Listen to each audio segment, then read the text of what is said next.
영국의 신학자 C.S. 루이스는 자신의 책인 고통의 문제에서 고통에 대해 의미심장한 말을 남겼습니다. 고통은 귀먹은 세상을 불러 깨우시는 하나님의 메가폰이다. 그는 어린 시절에 어머니를 암으로 잃은 아픔을 겪었습니다. 그리고 노년에 평생 독신으로 살다가 뒤늦게 만난 아내마저 똑같은 병으로 떠나보내야 했습니다. 이 신앙의 대가라고 불리던 그가 직접 고통의 한복판을 통과하며 쏟아낸 처절했던 고백입니다.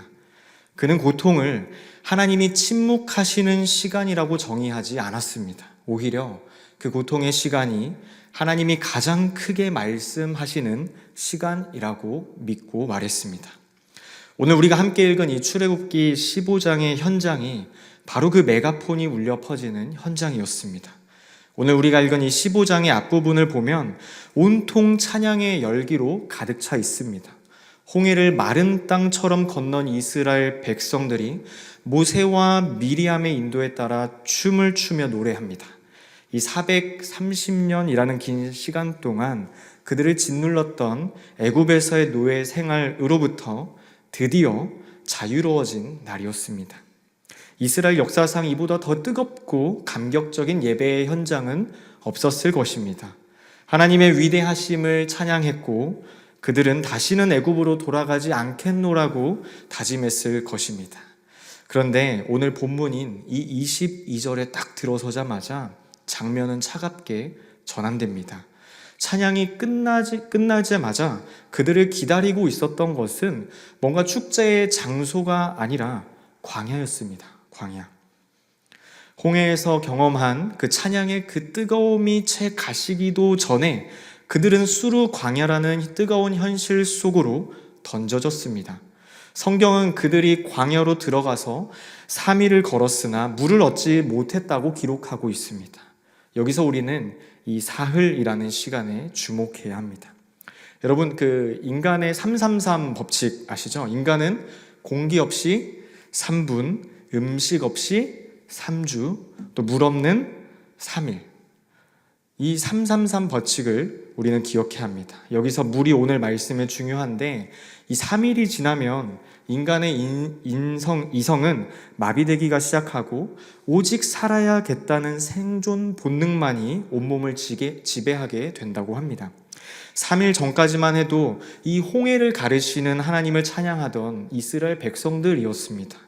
하지만 타는 듯한 목마름 앞에서 그들의 믿음은 너무나도 무력했습니다. 기적의 감격이 원망으로 바뀌는 데는 그리 긴 시간이 필요하지 않았습니다. 고작 3일이었습니다. 여러분, 이것이 바로 인간의 모습입니다. 우리 역시 예배를 드리며 큰 은혜를 받습니다. 주님의 말씀대로 살겠다고 이제는 세상을 두려워하지 않겠다고 눈물로 결단합니다. 하지만 이 주일에 교회 밖을 나서는 순간 불과 며칠 만에 우리의 삶은 다시 갈증을 불러일으킵니다. 당장 그 주일이 지난 다음 날 월요일에 업무 스트레스, 관계의 뒤틀림, 예상치 못한 경제적 위기라는 그 사흘길을 걷다 보면 어느새 우리 입에서는 찬양 대신에 신음이 터져 나옵니다. 이스라엘 백성들이 사흘 만에 겨우 발견한 마실 수 없는 쓴 물이었습니다. 그 72시간 3일이라는 그 끝에서 만난 것이 쓴 물이었기에 그들의 절망은 더 깊을 수밖에 없었습니다. 사람들은 그곳의 이름을 쓰다 혹은 괴롭다라는 뜻의 마라라고 불렀습니다. 쓴물이 너무나도 인상 깊었던 나머지 그 고통스러운 맛이 그 땅의 이름으로 되어버린 것입니다. 여러분, 우리의 마라는 멀게 있을까요? 마라는 우리 곁에 가까이 있습니다. 이 이야기가 수천 년 전에 광야를 헤매던 이스라엘 백성들만의 이야기가 아닌 이유가 바로 여기 있습니다. 하나님은 왜 그들을 곧장 물이 풍족한 곳으로 인도하지 않으셨을까요? 왜 사흘이라는 한계점까지 그들을 몰아넣으셨을까요? 하나님이 침묵하시는 것 같지만 사실은 마라라는 쓴물 앞에서 이스라엘에게 가장 중요한 세 가지를 가르치고 계셨습니다. 오늘 우리는 이 말씀을 통해서 우리의 인생의 쓴물을 어떻게 대해야 하는지를 함께 나눠보도록 하겠습니다. 먼저 함께 15장 25절 말씀을 읽겠습니다. 모세가 여호와께 부르짖었더니 여호와께서 그에게 한 나무를 가리키시니 그가 물에 던지니 물이 달게 되었더라. 거기서 여호와께서 그들을 위하여 법도와 율례를 정하시고 그들을 시험하실세. 첫 번째는 말하는 하나님께서 시험하시고자 하는 시험장이라는 사실입니다. 이스라엘 백성이 이 마라의 쓴물 앞에 선 것은 결코 길을 잘못 들어 발생한 우발적인 사고가 아니었습니다. 이 성경을 자세히 보면 그들은 자기 마음대로 길을 정해 걷던 사람들이 아니었어요. 낮에는 구름 기둥이, 밤에는 불 기둥이 항상 그들 가운데 머물러 있었습니다. 하나님이 가라 하시면 가고 하나님이 멈추라 하시면 멈추었던 완벽한 신앙의 내비게이션의 인도를 받던 중이었습니다. 즉 그들이 도착한 이 마라의 쓴물 곁은 하나님의 정확하게 계산하시고 인도하신 목적지였다라는 것입니다. 25절 하반절은 이 사실을 아주 분명하게 못 받고 있습니다. 거기서 여호와께서 그들을 위하여 법도와 율례를 정하시고 그들을 시험하실세라고 기록합니다. 여러분, 하나님은 이 마라라는 장소를 이스라엘을 위한 시험장으로 삼으셨습니다. 여기서 우리는 당혹스러운 질문을 마주하게 됩니다. 왜 사랑의 하나님은 굳이 목마른 백성들을 쓴물이 있는 곳으로 이끌어서 시험하시는 것일까요? 기적을 경험했다고 해서 인간의 마음이 단번에 거룩해지는 것이 아니었기 때문입니다. 이스라엘의 몸은 애굽에서 빠져나왔지만 그들의 정신과 가치관은 여전히 430년 동안 익숙해진 애굽의 농경 문화에 깊이 뿌리 박혀져 있었습니다. 여러분, 농경 문화의 핵심이 무엇인지 아시나요? 농경 문화의 핵심은 소유와 정착입니다. 소유와 정착. 내 창고에 곡식을 쌓아두어야 안심하고 내 힘으로 환경을 통제하면서 미래를 예측해야 평안을 느끼는 삶의 방식입니다. 애굽의 농경 문화는 땅과 소유, 정착을 중요하게 여기며 인간의 힘으로 예측하고 그것을 인도하려고 했습니다. 하지만 우리 하나님이 그들을 불러내신 광야는 소유가 아닌 존재의 공간이고 정착이 아닌 이동의 공간입니다.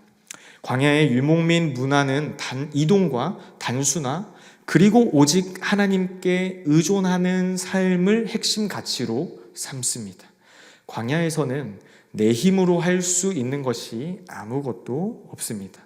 나무도 그늘도 없고 낮에는 뜨거운 태양이 밤에는 혹독한 추위가 몰아치는 그곳에서 인간의 문명과 기술은 무력해지는 것입니다. 하나님은 이 마라라는 환경을 통해서 이스라엘 백성 속에 감춰져 있던 애굽의 사고방식의 쓴 뿌리를 들춰내셨습니다. 이스라엘은 몸은 광야에 있었지만 마음은 여전히 내 힘으로 환경을 통제하려는 애굽의 농경민이었다는 것입니다. 하나님은 마라의 쓴물을 통해서 그들의 소유 중심의 삶을 버리고 하나님의 음성에 반응하는 유목민의 영성을 갖추기를 원하셨습니다. 쓴물을 마시는 순간 터져나온 그들의 원망은 사실 물 때문이 아니었습니다. 여전히 하나님보다 눈앞의 소유와 환경을 신뢰했던 그들의 병든 내면을 보여주는 증거였다는 것입니다. 하나님이 우리 인생에 마라를 허락하신 이유도 이와 같습니다. 고난이 찾아오면 우리는 본능적으로 하나님 왜 하필 나입니까? 라고 묻습니다. 그러나 하나님은 여러분들의 그 질문을 이 일을 통해서 너가 무엇을 배우길 원하느냐라고 바꾸시기를 원하십니다. 마라는 우리를 무너뜨리기 위한 함정이 아니라 우리를 하나님의 백성답게 훈련시키는 거룩한 교육장이라는 사실입니다. 성경에서 온전함을 뜻하는 헬라어 아르티오스는 원래 기하학적으로 딱 들어맞는 짝이라는 뜻을 의미합니다. 적합하다, 맞추다라는 뜻을 가진 이 아로에서 파생되어서 완전히 적합한, 적절한 갖추어진이라는 의미를 갖습니다.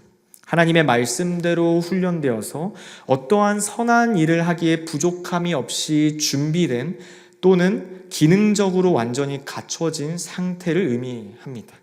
하나님은 광야의 훈련을 통해서 우리 안에 삐져나온 원망의 그 모서리를 깎아내고 계십니다. 우리가 예수 그리스도와 영적으로 꼭 맞는 짝이 되도록 우리를 더 아름답게 빚어가시는 과정이 바로 마라인 것입니다. 우리가 이 시험의 목적을 깨달을 때 비로소 쓴물 너머에 계신 하나님을 신뢰할 수 있게 됩니다. 마라는 우리를 죽이려는 자리가 아니라 우리가 가짜 안심을 깨뜨리고 진짜 믿음을 선물하시는 하나님의 은혜의 현장임을 우리는 기억해야 한다는 것이죠. 우리 함께 24절과 25절을 읽도록 하겠습니다. 24절과 25절입니다. 백성이 모세에게 원망하여 이르되 우리가 무엇을 마실까 하매 모세가 여호와께 부르짖었더니 여호와께서 그에게 한 나무를 가리키시니 그가 물에 던지니 물이 달게 되었더라. 거기서 여호와께서 그들을 위하여 법도와 율례를 정하시고 그들을 시험하실세. 두 번째는 원망과 기도의 갈림길입니다. 목마름이 생존의 한계치인 사흘을 넘어서자 이스라엘 백성들은 더 이상 참지 못하고 그들의 지도자 모세를 향해 원망을 쏟아내기 시작했습니다. 충분히 이해가 갑니다. 200만 명에 달하는 인파와 가축대가 타는 듯한 갈증 속에서 마실 수 없는 쓴물을 마주했을 때 그 절망감은 이루 말할 수 없었을 것입니다. 하지만 오늘 말씀은 여기서 매우 중요한 영적인 갈림길을 보여주고 있습니다. 같은 쓴물을 마시고 같은 목마름을 겪으면서도 백성들의 반응과 모세의 반응이 다르다는 것을 오늘 말씀을 통해서 알 수 있습니다. 백성들의 원망은 방향이 잘못되어 있었습니다. 문제를 해결할 수 없는 사람, 모세에게 모든 책임의 화살을 돌렸습니다. 여러분, 모세가 스스로 물을 만들어낼 수 있는 존재입니까? 아닙니다. 해결 권한이 없는 대상에게 아무리 원망을 쏟아낸들 입안의 쓴맛은 사라지지 않고 물은 여전히 마실 수 없는 상태로 남을 뿐입니다. 원망은 결국 문제를 사람의 수준에 가둬버리고 우리를 더 깊은 좌절의 늪으로 몰아넣습니다. 반면에 모세는 달랐습니다. 25절에서 모세가 여호와께 부르짖었더니 라고 아주 짧지만 강렬하게 기록되어져 있습니다. 여기서 부르짖다라는 히브리어로 착차크인데 고통 속에서 터져나오는 절규를 의미합니다. 모세 역시 백성들과 똑같이 목이 탔고 지도자로서 겪는 심리적 압박감은 훨씬 더 컸을 것입니다. 하지만 그는 더 절박한 그의 에너지를 사람에게 쏟지 않고 하나님을 향해서 쏟아냈습니다. 여러분, 조선시대 신문고 아시죠? 신문고. 마치 조선시대 백성들이 억울한 일을 당했을 때 임금에게 직접 닿기 위해서 신문고를 두드리는 것과 같습니다. 아무리 이웃에게 하소연하고 마을 어른에게 불평해봤자 법적인 해결은 일어나지 않습니다. 오히려 해결의 열쇠를 가진 임금의 귀에 내 목소리가 닿아야 하는 상황입니다. 기도는 바로 이 하늘의 신문고를 울리는 행위입니다. 해결할 수 없는 사람을 붙잡고 씨름하는 것이 아니라 만물의 주인이신 하늘 아버지께 직접 고백하는 직접 통로라는 것입니다. 백성들이 이 마라의 쓴맛에만 집중하면서 과거의 애굽을 그리워할 때 모세는 기도를 통하여서 미래의 해결책을 바라보았습니다. 여러분, 원망은 우리의 시선을 땅에 묶어두지만 기도는 우리의 시선을 하늘로 들어 올립니다. 기도의 신문고를 울리는 자만이 마라의 쓴물이 단물로 변하는 기적을 열 수 있다는 것을 우리는 알아야 합니다. 그렇다면 지금 여러분은 이 마라의 쓴물 앞에서 무엇을 하고 계십니까? 들어줄 수는 있어도 고쳐줄 수는 없는 그런 사람들을 향해서 입술의 원망을 쌓고 계시나요? 아니면 모든 인생의 쓴맛을 생명으로 바꾸시는 하나님 앞에 무릎을 꿇고 기도하고 계시나요? 원망의 소리를 멈추고 부르짖음에 이 신문고를 울릴 때 비로소 하나님의 응답이 시작되는 줄로 믿습니다. 우리 함께 26절의 말씀을 읽겠습니다. 이르시되 너희가 너희 하나님 여호와의 말을 들어 순종하고 내가 보기에 의를 행하며 내 계명에 귀를 기울이며 내 모든 규례를 지키면 내가 애굽 사람에게 내린 모든 질병 중 하나도 너희에게 내리지 아니하리니 나는 너희를 치료하는 여호와임이라. 아멘. 모세가 간절히 부르짖었을 때 하나님은 즉각적으로 응답하셨습니다.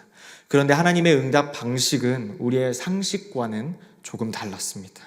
하나님은 하늘에서 단비를 내리시거나 마라 옆에 새로운 우물을 파라고 말씀하시지 않았습니다. 대신 모세에게 이미 그 자리에 서 있던 한 나무를 가리키셨어요. 하나님은 쓴물을 치워버리는 대신에 그 쓴물 속에 이미 준비된 답을 던져 놓으라고 말씀을 하신 것입니다. 우리는 이 장면에서 하나님의 일하시는 방식을 보게 됩니다. 하나님은 해결책을 멀리서 가져오지 않으십니다. 쓴물 바로 옆에 이미 해결의 열쇠, 나무를 자라게 하고 계셨습니다. 하나님의 일하시는 방식을 아시겠죠? 아브라함이 이삭을 드리려 할 때 옆에 어린 양을 준비하셨던 것도 마찬가지입니다. 우리가 고통의 한복판에서 눈을 들어서 주님을 마주할 때 주님은 우리 곁에 준비해 두신 은혜의 수단들을 보게 하십니다. 모세가 그 말씀을 순종하며 나무를 물에 던지자 마실 수 없었던 그 죽음의 쓴물은 즉시 생명의 단물로 변했습니다. 이 장면을 보면서 인생의 쓴맛을 제거하는 방법은 단순히 환경을 바꾸는 것이 아니라고 느꼈습니다. 26절에서 하나님은 자신을 여호와 라파, 곧 너희를 치료하는 여호와로 선포합니다. 쓴물이 없었다면 우리를 치료하시는 하나님을 이토록 깊이 경험할 수 없었을 것입니다. 하나님의 치유는 단순히 쓴물을 단물로 바꾸는 변화에 그치지 않습니다. 물을 고치듯이 우리의 병든 마음을 고치시고 깨어진 관계를 회복시키시며 하나님과 멀어진 사이를 다시 잇는 전인적인 회복을 의미하는 것입니다. 여러분, 인생의 광야에서 목마름과 쓴맛을 경험하고 계신가요? 그럴 때 환경이 변하기를 기다리는 것이 아니라 그 환경 속으로 하나님의 말씀과 기도를 던져놓아야 합니다. 하나님은 말하라는 이 고통의 현장을 여호와 라파의 기적을 체험하는 축복의 통로로 바꾸실 준비가 되어 있으십니다. 하나님이 고치십니다. 여러분, 오늘 설교의 제목은 목마른 원망, 달게 변한 생명입니다. 설교 제목을 정하면서 광야를 걷는 우리 인생의 두 가지 모습을 담고 싶었습니다. 하나는 사흘길을 걷고 겨울 발견한 물이 쓴물이었을 때 터져나온 백성들의 절규입니다. 해결할 수 없는 사람을 향해 쏟아낸 원망이었고 방향을 잃어버린 갈증이었습니다. 이것이 마라에서 보여진 이스라엘 백성들의 모습이었으며 때로는 오늘 우리가 살아가는 솔직한 모습이기도 합니다. 또 하나는 그 쓴물이 단물로 바뀌는 순간입니다. 환경이 갑자기 바뀌는, 사라지는 것이 아닙니다. 마라는 여전히 거친 광야의 한복판에 있는 마라였어요. 하지만 그 쓴물 속에 하나님의 방법인 나무가 던져졌을 때 물의 본질이 바뀌었습니다. 물의 본질이. 쓴물을 마시며 고통스러워해야 했던 그 자리에서 백성들은 이제 생명의 물을 마시게 되었습니다. 이 놀라운 반전의 중심에는 모세의 기도가 있었고 하나님이 지시하신 나무가 있었습니다. 우리 함께 마지막으로 27절의 말씀을 읽도록 하겠습니다.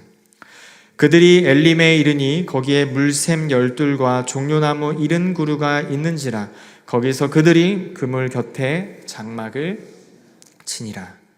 그들이 엘림에 있으니 거기에 물샘 열둘과 종려나무 70그루가 있는지라. 마라에서 불과 10km 정도 떨어진 곳에 하나님이 예비하신 거대한 오아시스인 엘림이 있었습니다. 이스라엘 12지파가 각각 하나씩 마실 수 있는 12개의 샘이 있었고 70인의 장로들이 쉴 수 있는 70그루의 종려나무가 풍성하게 자라고 있었습니다. 이스라엘 전체가 충분히 쉬고 갈증을 해소할 수 있는 완벽한 안식처였습니다.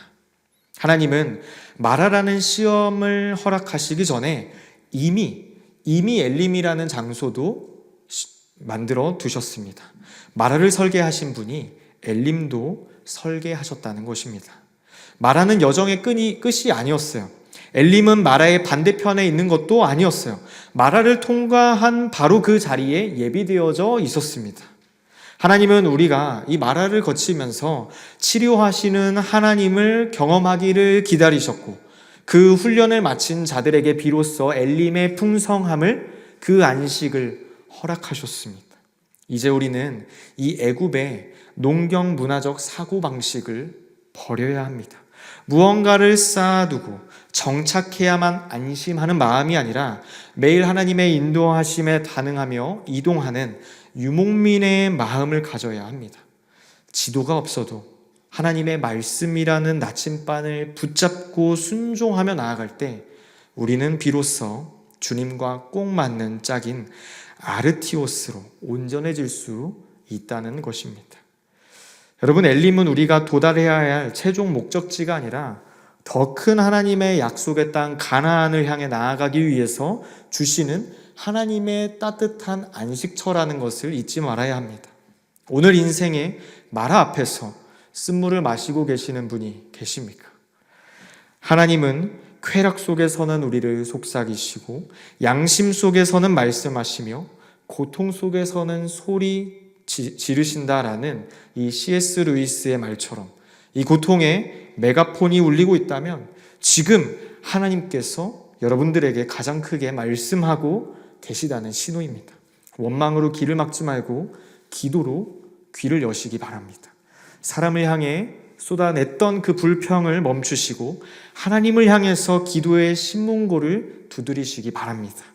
목마른 원망이 달게 변한 생명이 되는 것, 오늘 하나님께서 마라에서 우리에게 주시는 약속입니다. 치료하시는 여호와 라파 하나님께서 여러분의 쓴물을 반드시 단물로 바꾸실 것입니다. 마라를 넘어서 예비된 엘림의 양식으로 치료하시는 하나님과 함께 힘차게 전진하는 우리 수서교회 모든 성도님들이 되시기를 주님의 이름으로 축복합니다.